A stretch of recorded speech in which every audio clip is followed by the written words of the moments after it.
오늘은 리더의 조건이라는 제목으로 우리 하나님 말씀 함께 나누도록 하겠습니다.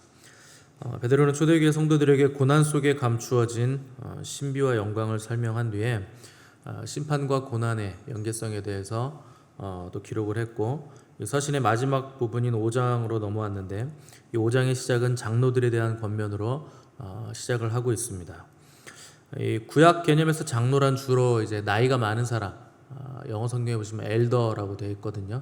그러니까 올드맨이라는 얘기죠.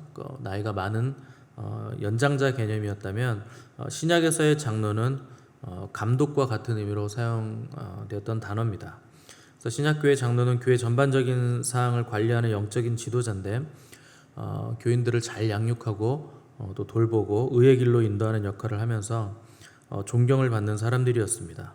그래서 장로의 조건을 보시면 먼저 성령 충만해야 되고, 또 도덕적인 성품에 근거해서 세워지고, 또 그리스도인다운 삶의 방식을 통해서 교회와 성도들을 섬기는 사람이어야 장로로 주대가 됐습니다. 주로 이제 성도의 구제, 또 병자들을 위해서 기도하고, 또 교회를 치리하고 다스리고, 또 권면하고 책망하고, 또 안수하고, 또 성경을 가르치는 일과 교회 일을 주관하는 일을 위해서 눈물로 기도하는 사람들이 대개 장로의 직분으로 이제 나와 있습니다. 현대 교회에 와서는 이제 장로라는 말의 개념은 우리가 지금 주는 그 직분에 장로님들이 하시는 일에 이제 겹쳐져 있긴 한데, 보통은 지금 우리가 어떤 말을 많이 쓰냐면 리더라는 말을 이제 많이 쓰게 됩니다. 그러니까 리더십이 어떻게 해야 되는가 할 때 이 장로의 조건들을 많이 이제 우리가 생각을 하게 됩니다. 그러니까 현대 교회에서는 왜 리더라는 말을 쓰는가? 옛날처럼 나이가 많다고 해서 그냥 누가 존경을 해주거나 영적으로 성숙한 사람이라 이렇게 그냥 쉽게 인정을 해주지 않기 때문에 그런 겁니다.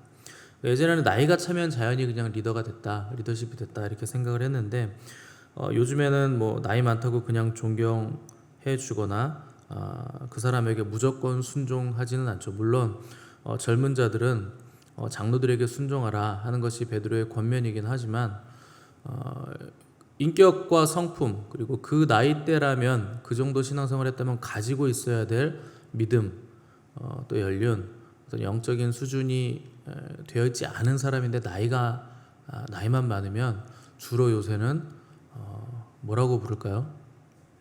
꼰대라고 부릅니다. 꼰대가 나쁜 건 아니죠. 제가 사업을 10년을 했는데, 뭐 말하자면 제가 사장이니까 제가 꼰대죠. 근데 현장에 가보거나 어떤 일을 처리함에 있어서 꼰대가 없으면 일이 안 돼요.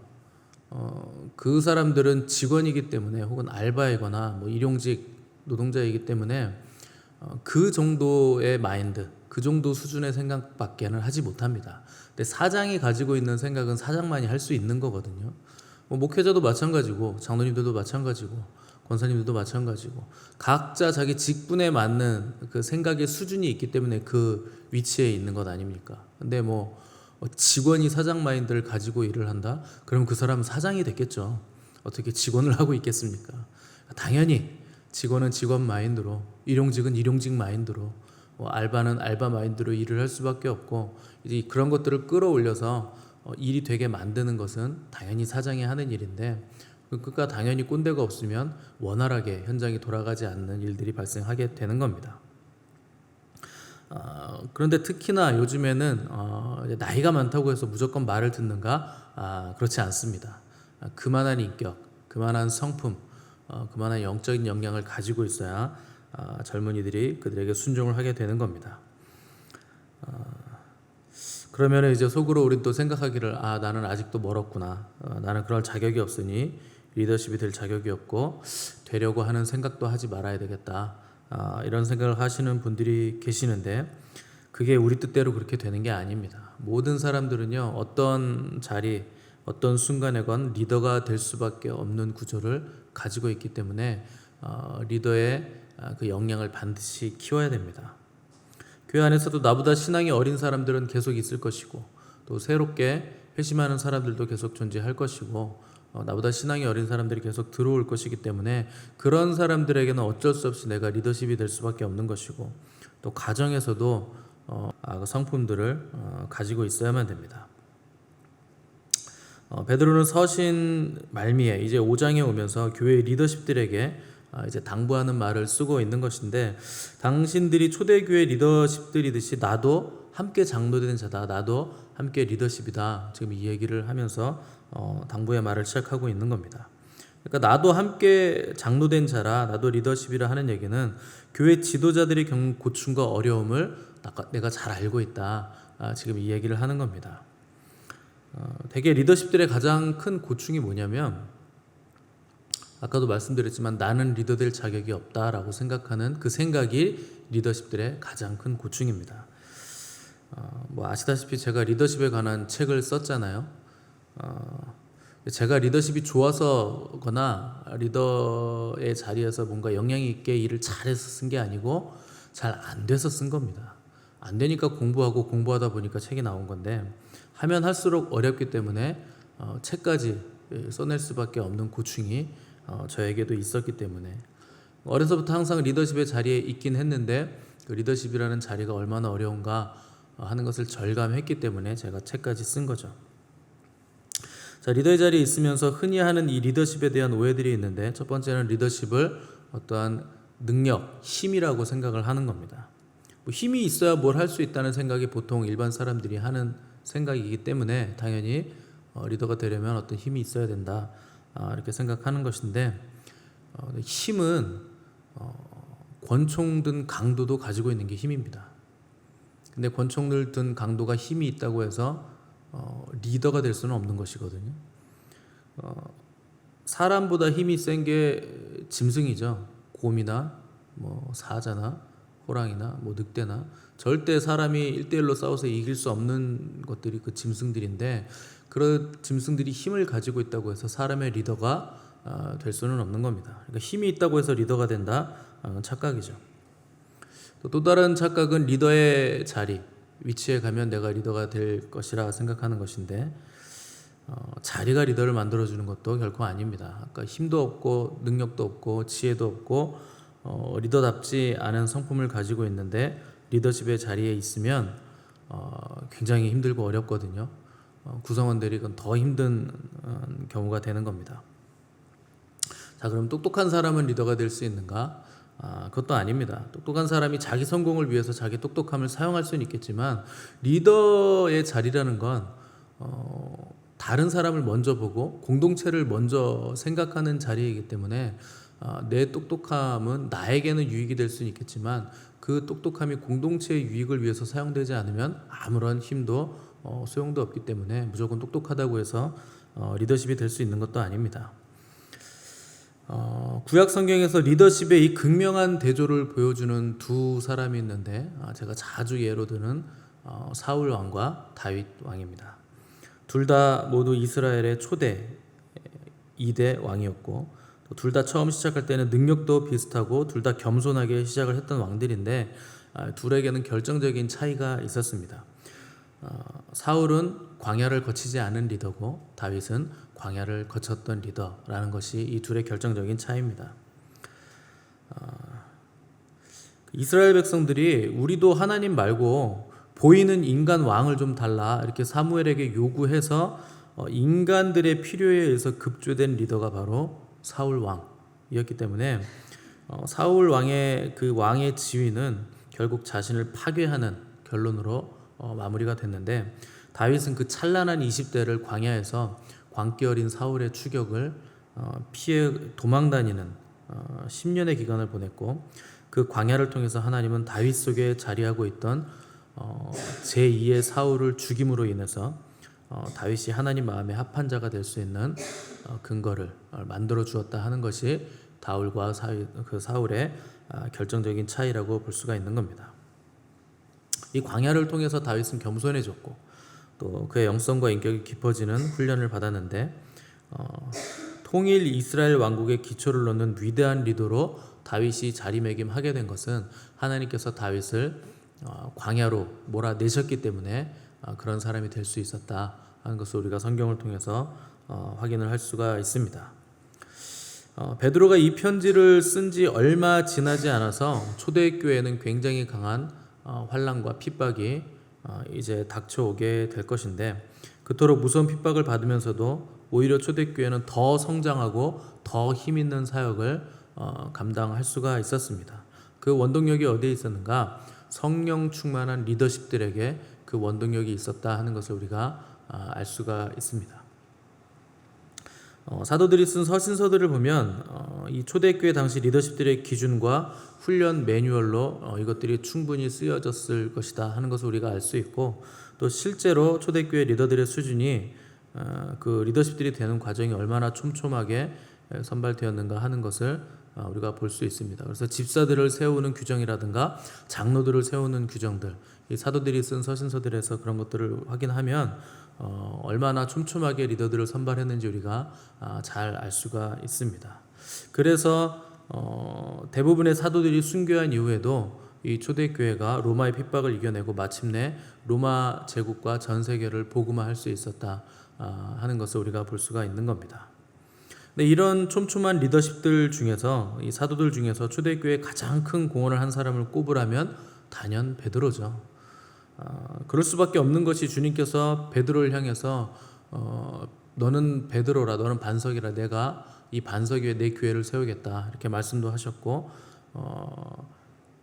시몬아, 사단이 너희를 내게 청구했는데 내가 너를 위해서 기도했다. 그러니까 너는 돌이킨 후에 내 형제를 굳게 해라. 너 한번 실패할 건데 나중에 돌이킨 다음에는 내 형제를 굳게 하는 사람이 되라. 리더가 되라는 얘기입니다. 사도들의 리더십이 되라, 이 얘기를 하셨습니다. 또 부활하신 주님께서 실패한 베드로에게 찾아가셔서 내 양을 먹이라, 쳐라 이렇게 3번을 부탁하셨는데 가장 먼저 찾아간 사람도 베드로였기 때문에 당연히 초대교회에서 베드로의 역할은 클 수밖에 없었고, 실제로 가장 큰 공헌을 베드로가 했던 겁니다. 자, 이런 베드로가 교회 리더십들에게 편지를 쓰면서 자신을 소개할 때 나는 베드로다, 초대교회 리더요, 모든 사람들의 또 모든 사도들의 탑 리더일 뿐만 아니라 예수 그리스도께서 친히 그 교회를 세우시고 부탁하신 수제자고, 실제로 나는 초대의 기둥이 된 사도다, 이렇게 소개해도 뭐라고 할 사람 아무도 없죠. 물론 자기 입으로 자기가 이렇게 드러내는 거 좀 뭐 낯간지럽긴 하겠지만, 그래도 워낙에 유명한 사도고 실제로 그런 존재이기 때문에 얼마든지 그렇게 사람들의 반응 신경 쓰지 않고 소개할 수 있었고, 사람들도 충분히 그렇게 인정할 만한 사람이 베드로였는데, 베드로는 리더십들에게 자기를 소개하기를 나도 너희와 같은 사람, 너희와 같은 고충을 겪고 있고, 나도 리더십의 자리에서 힘든 일들을 다 아는, 충분히 이해하고 공감하는 사람이라 하는 내용을 먼저 썼다는 겁니다. 예수님께서 체포되어서 십자가에서 못 박히시기 전에 제자들에게 예언하시기를 너희들 다 나를 버리고 도망갈 거다, 이렇게 예언을 하셨는데, 이때 베드로는 다른 사람들은 다 그럴지라도 저는 아닙니다, 이렇게 호언장담을 했습니다. 저는 주님 죽는 자리까지도 따라갈 겁니다, 이렇게 얘기를 했죠. 그때 베드로에게 주님은 베드로야, 오늘 닭이 2번 울기 전에 너 나를 3번 부인할 거다, 이렇게 말씀을 하셨는데, 그때 베드로는 목에 핏대를 세우면서 주님 절대 그럴 일 없습니다, 이렇게 장담을 했습니다. 근데 실제로 예수님이 잡히신 그날 밤에 대제사장 뜰에서 베드로는 완전히 겁에 질려 있었고, 아주 연약한 계집종의 한마디에 그 질문에 당황하면서 3번이나 주님을 부인했는데, 그때 군병들에게 둘러싸였던 주님께서 베드로를 이렇게 쳐다보셨고, 베드로는 그 주님과 눈이 마주치고 나서 통곡하면서 밖으로 뛰쳐나간 일이 복음서에 기록이 돼 있었습니다. 자, 베드로에게 왜 이런 일이 생겼는가? 그렇게 호언장담했고 나는 절대 주님 부인하지 않을 것이다, 주님 앞에서 맹세까지 하면서 장담을 했는데, 어쩌자고 정신을 못 차리고 그 결정적인 순간에 3번이나 베드로가 부인을 한 것인가?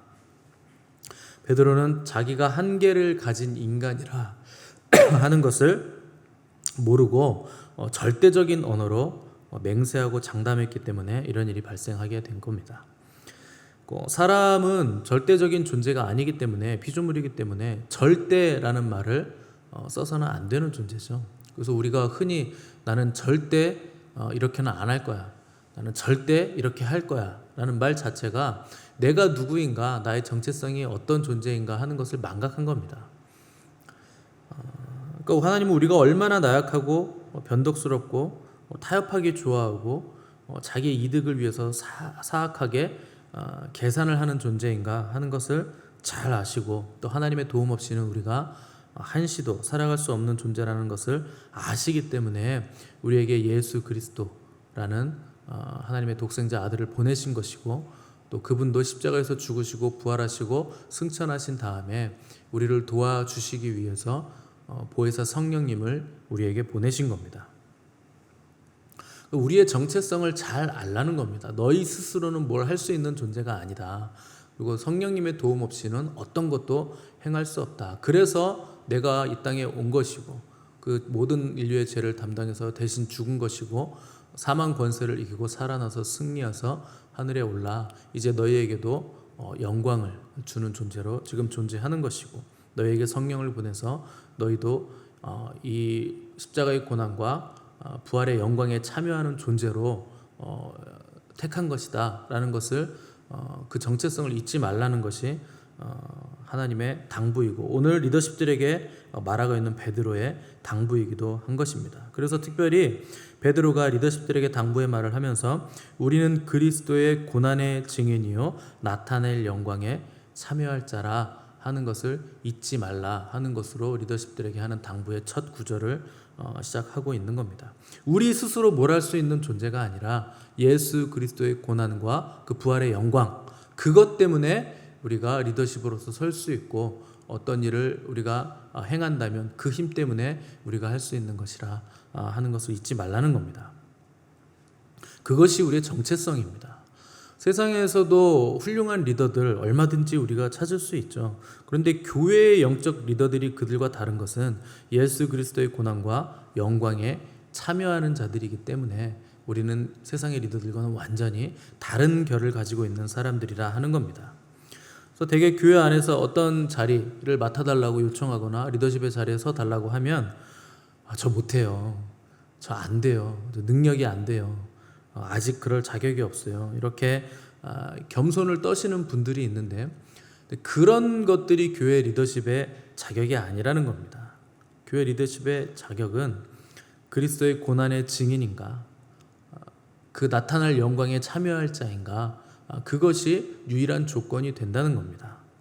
예수 그리스도를 아는가, 그분을 믿는가, 그분을 따라가기 원하는가, 그분이 다시 오시는 그 영광스러운 날을 기다리고 고대하고 있는가, 우리 또한 그분의 고난과 영광에 함께 참여하고 있는가 하는 그것이 리더십의 유일한 자격이라 하는 겁니다. 우리도 이 베드로의 권면을 반드시 기억을 해야 됩니다. 우리는 모두가 결국 리더십이 될 수밖에 없기 때문에 성격이나 지위나 내가 생각하고 있는 리더의 조건들에 상관없이 누구나 리더가 될 수밖에 없는 겁니다. 그때 우리가 리더십의 자리에서 기억해야 될 것은 예수 그리스도의 고난과 영광, 곧 그분의 험한 십자가와 그 영광을 가져다주는 그 놀라운 부활을 기억해야 하는 것이고, 또 영광스러운 그분의 다시 오심을 소망하면서 나 또한 그분의 고난과 영광에 참여할 자가 되어야 한다는 것입니다. 군인들은 그 군인이라는 정체성을 잃어버리면 안 되거든요. 그러니까 복장부터가 군복을 입고 있잖아요.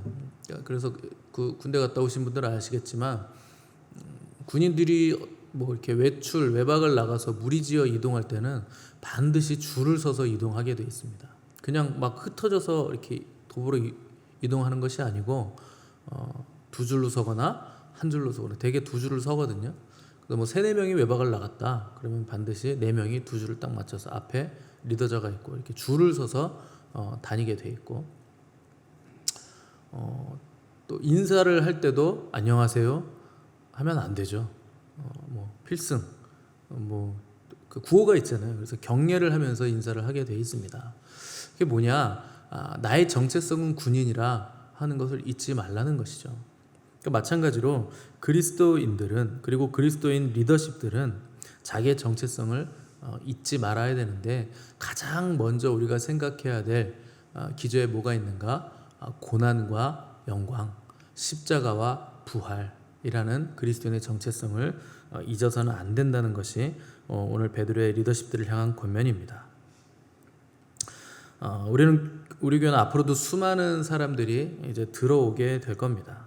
이건 뭐 하나님께서 우리에게 직접 말씀하신 것이기 때문에 그렇게 되기 위해서 우리 또한 힘쓰고 애를 써야 되는데, 사람들을 보내시는 것은 하나님께서 하시는 일이지만 그들을 맞이하고 그들을 영접하고 훈련시키고 인도하고 준비시키는 것은 저와 여러분들이 해야 되는 일들입니다.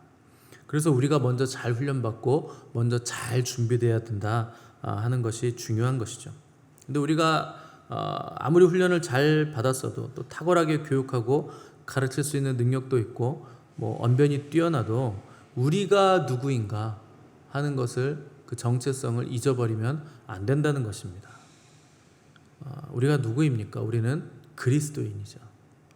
그리스도인이란 예수 그리스도를 믿고 예수 그리스도를 닮고 예수 그리스도를 가르치고 또 예수 그리스도를 따라가고 예수 그리스도의 다시 오심을 기다리는 사람들, 그분의 고난과 영광에 참여하는 사람들이 그리스도인이라 하는 겁니다.